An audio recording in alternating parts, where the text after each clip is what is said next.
Good morning and welcome to WWDC 2018. Today is all about software. We're going to get started with iOS. Next big release of iOS is, you guessed it, iOS 12. And because we want these changes to be available to the full range of our customers, iOS 12 will be available on all the same devices as iOS 11. And we're focusing our efforts especially on the oldest devices. This is the iPhone 6 Plus. Now on that device, iOS 12 delivers a number of improvements across common operations. You'll see that apps launch up to 40% faster. The keyboard can come up to 50% faster, and you can slide to take a photo at up to 70% faster. And in iOS 12, we've wanted to make an easy way to experience AR across the system. We created a new file format for AR. It's called USDZ. You can use USDZ across the system, from the Files app to Safari, to even sharing them over messages and mail. And what's great is you can place these 3D objects into the real world. Designers and developers will now be able to use familiar apps that they know and love, like Photoshop or Dimension, to create amazing AR content and bring it easily via USDZ. In fact, for the first time with Creative Cloud and iOS, you will have a what you see is what you get editing in AR. So here I am at the Fender website, and they actually let you configure your guitar with the kind of finish and pickguard that you want. So I can select a configuration option here, and then I can see the guitar I've configured. So I'm just gonna tap in. Of course, I can see the guitar here, but wouldn't it be cool if I could see it in the real world, in its real size? Well, there it is. So we're introducing a new app, and it's called Measure. It makes it really easy to measure objects, detect rectangles and get their dimensions, and measure lines along surfaces. Now, I'm actually in the Measure app. You see, I can easily measure along this suitcase by just tapping and dragging out a line like that. And check that out. It's a measurement. And we're on a relentless pace of advancement with AR, and that continues today with ARKit 2. Now, this delivers true multi-user augmented reality. You and the people around you will be able to see your own perspective on a common virtual environment. And to help all you developers get started, we created this sample app written in Swift that you'll all be getting today. Now, check out how both players and even a third observer can all experience the same environment in real time. Here we have Assembly Square. It's one of our LEGO creator sets. Perfect.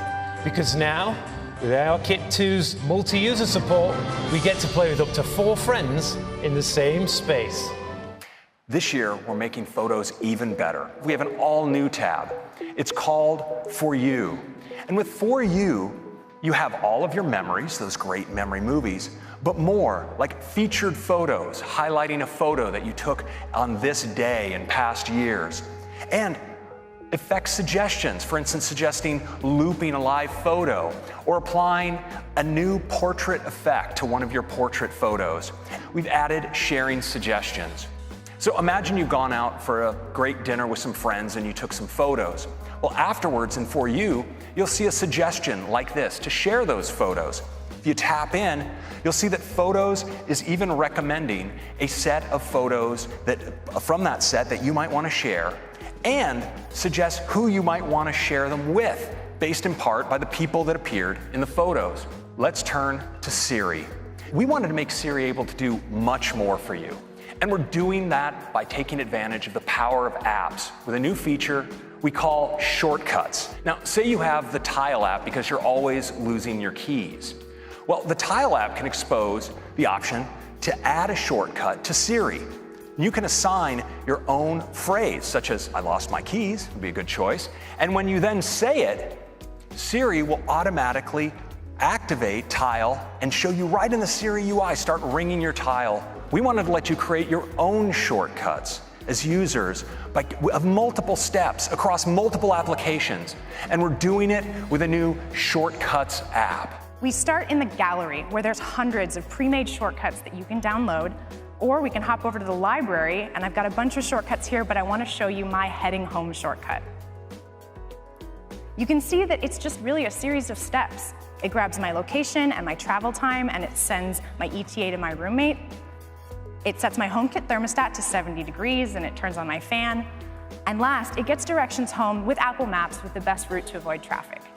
I've already added this shortcut to Siri with the custom phrase heading home, so now, whenever I leave work, I can just say, heading home. You will get there in 1 hour.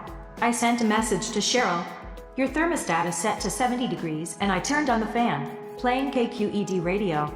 We're bringing Apple news to Stocks. The top stories in Stocks features business news, right? Curated by the Apple News editors. With iOS 12, we're bringing Stocks to iPad. We've also completely rebuilt voice memos to make it even easier to use. And we're bringing voice memos to the iPad for the first time. But we also have a smart and safe way to use your apps in the car.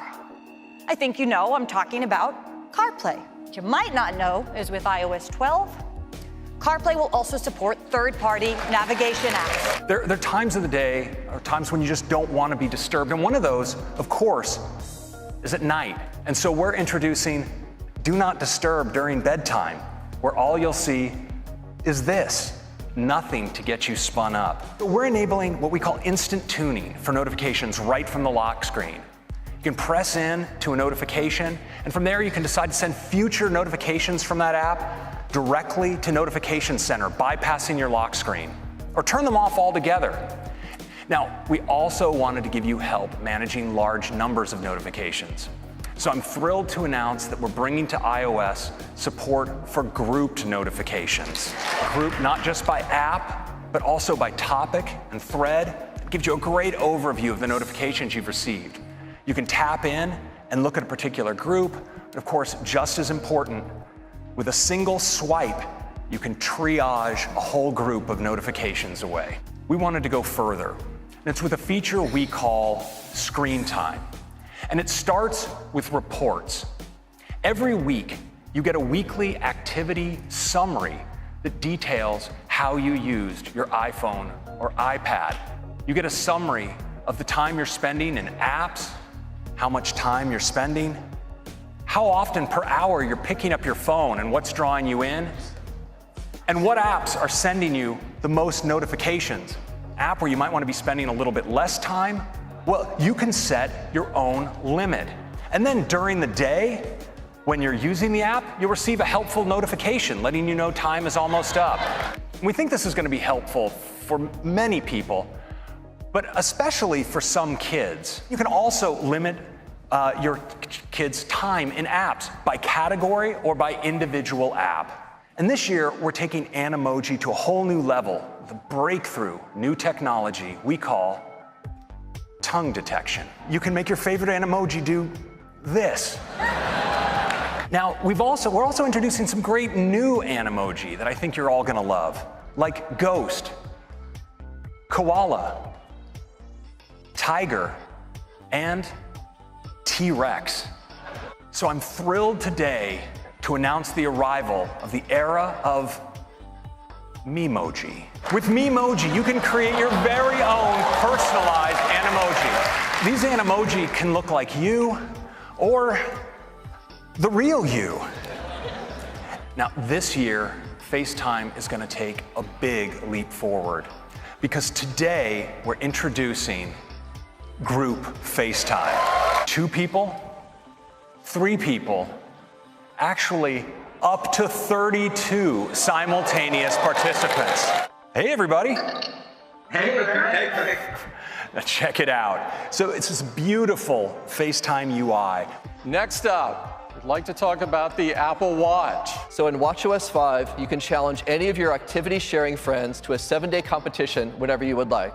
Now, there's sometimes when you forget to start a workout on Watch, but you've started working out. And to solve this now, we're adding automatic workout detection. In watchOS 5, you'll have an entirely new way to communicate on your watch. That's real-time voice, but with the spontaneity of short messaging. And to do this, you just press to talk, and then your friend can hear your voice just like a walkie-talkie. And we're also adding Siri shortcuts. Those shortcuts you saw coming to iOS 12 are also going to be available in watchOS. So in addition to getting relevant information, you'll also receive predicted shortcuts right on the Siri watch face. So at a wrist raise, you'll be able to directly do things like turn on your leaving home scene or start an outdoor walk. So you no longer need to say, "Hey Siri." You just raise your wrist and talk to Siri. Today, if someone sends you a web link, you aren't able to view it on your wrist. With watchOS 5, we've integrated WebKit, so now you have the ability to view web content in mail or messages. And now, with watchOS 5, we're giving you even more to listen to. The Apple Podcasts app is coming to Apple Watch. Now, this is also Pride Month, and we're really excited to introduce an all-new Pride Edition watch band. Next up is Apple TV. Apple TV 4K is bringing you the latest in audio technology. Dolby Atmos. The Apple TV app now offers a huge range of live sports. And we've added live news. And I'm really excited to announce that here in the US, Charter Spectrum will be coming to Apple TV late this year. That means that up to 50 million homes will be able to choose Apple TV to access all their live channels. Next up is the Mac. Our next release of macOS is macOS Mojave. And I'd like to show you a new side of Mojave. We call it dark mode. All of the contents of your desktop are automatically arranged into these stacks. They can be arranged by kind, by date, or even by tag. And we call it desktop stacks. Some great new changes to the Finder. Now we've added an all-new view called Gallery View. And of course, with images, sometimes you want to know more detail about, for instance, how they were captured. And now the new sidebar in Mojave really helps because it now supports full metadata. So for instance, if I have a photo like this and I want to edit it, I don't have to open it and go or do a new app. I can rotate it right here inside the Finder. Now in Mojave, we've made Quick Look more powerful than ever by integrating markup. So you see down here, I have a permission slip in its PDF document. I'm just going to tap spacebar to quick look it. And you notice now I have the option to invoke markup. I click, and now I have access to my markup tools, including my ability to sign this document. We've made screenshots more powerful than ever. I'm going to screenshot a selection of the page, and I want you to watch what happens in the lower right. I get a thumbnail instantly of that screenshot. And when I double click in, I get an accelerated workflow right into markup where I have access to all of my tools. But we've also added screen capture for video. I'd like to turn to apps. We are bringing news to the Mac. We also have stocks coming to the Mac. We're also bringing voice memos to the Mac. Finally, thrilled to announce Home is coming to the Mac as well. All of your accessories here, you can run your scenes, as well as monitor your video cameras. And of course, with Siri, you can command your home with your voice. I'd like to talk about security and privacy. Well, we've all seen these like buttons and share buttons, and these comment fields. Well, it turns out these can be used to track you, whether you click on them or not. And so this year, we are shutting that down. You want to interact with one of these, or one of these apps tries to access that information, you'll get this, and you can decide to keep your information private. So we've redesigned an all-new Mac App Store from the ground up. Microsoft will bring Office 365 to the Mac App Store later this year. And Adobe is bringing Lightroom CC. Days like this only come from years of effort and hard work and great sacrifice. Let's have an incredible week together. Thank you. We've worked hard to build a deep set of customization options to let our customers create an incredibly diverse set of Memoji.